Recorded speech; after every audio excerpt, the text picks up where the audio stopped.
Ukraine युद्ध और Trump की टैरिफ वॉर के बाद इस वक्त दुनिया दो धड़ों में बंट चुकी है।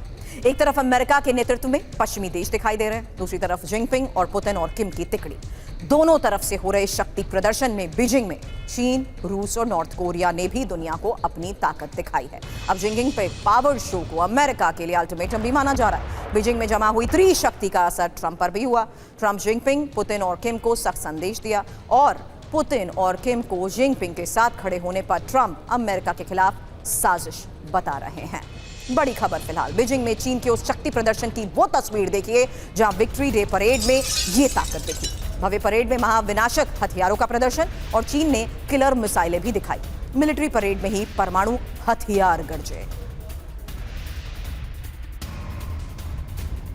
हालांकि चीन ने नए हथियारों का जखीरा दिखाया और पहली बार DF-61 परमाणु मिसाइल का प्रदर्शन भी हुआ। YJ-17 हाइपरसोनिक मिसाइल का प्रदर्शन। लगातार आ रही इन तस्वीरों से साफ है कि किस तरीके से चीन इस विक्ट्री डे परेड के जरिए नए हथियारों को दुनिया के सामने रखते हुए शक्ति प्रदर्शन कर रहा है। फिलहाल पहली बार DF-61 परमाणु मिसाइल का प्रदर्शन और YJ-17 हाइपरसोनिक मिसाइल का प्रदर्शन। पहली बार एक साथ दिखे पुतिन, शी जिनपिंग और किम जोंग उन।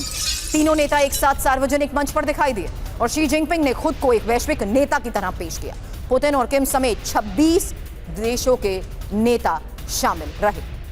इस तस्वीर को जरा गौर से देखिए क्योंकि ये वो तस्वीर है जहां सार्वजनिक मंच पर एक साथ ये तीनों नेता नजर आए। पहली बार पुतिन, शी जिनपिंग और किम जोंग उन। हालांकि बड़ी बात यही है कि शी जिनपिंग ने खुद को एक वैश्विक नेता की तरह पेश किया है। चीन और अमेरिका में हथियारों की होड़ लगी है। दोनों में इस बात का भी कंपटीशन है कि कौन सबसे आगे।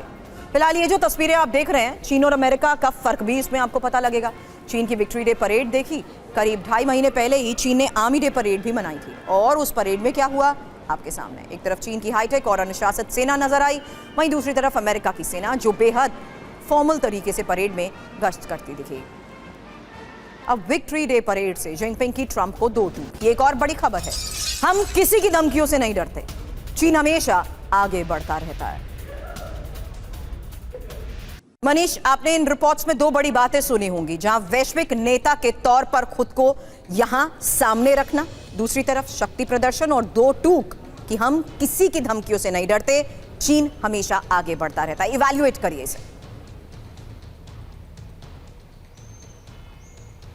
देखिए, मुझे लगता है कि चीन को वैश्विक लीडर बनने में थोड़ा और समय लगता, लेकिन चूंकि राष्ट्रपति डोनाल्ड ट्रंप ने अमेरिका के कद को नीचे गिरा दिया है, तो इसीलिए अब शी जिनपिंग उस बराबरी पर पहुंच गए हैं। और खासकर अगर आप देखें तो आज के मिलिट्री डे परेड में जिस तरीके से रूस के राष्ट्रपति व्लादिमीर पुतिन थे या फिर किम जोंग उन शामिल हुए, उसके अलावा फिर ईरान समेत 25 देशों से अधिक के राष्ट्राध्यक्ष हुए, यह अपने आप में बेमिसाल है। आज की तारीख में मुझे नहीं लगता कि अमेरिका इस तरीके से अपने मिलिट्री परेड में, खैर उनका मिलिट्री परेड तो पूरी दुनिया के लिए एक मजाक बनकर रह गया था, लेकिन अमेरिका के लिए शायद इतने बड़े संख्या में जो है सो ज़्यादा से ज़्यादा देश शायद ही आ पाए। तो कुल मिलाकर बात यह है कि आज की तारीख में व्हाइट हाउस का रोल सिर्फ एक टूरिस्ट स्पॉट के तौर पर रह गया है।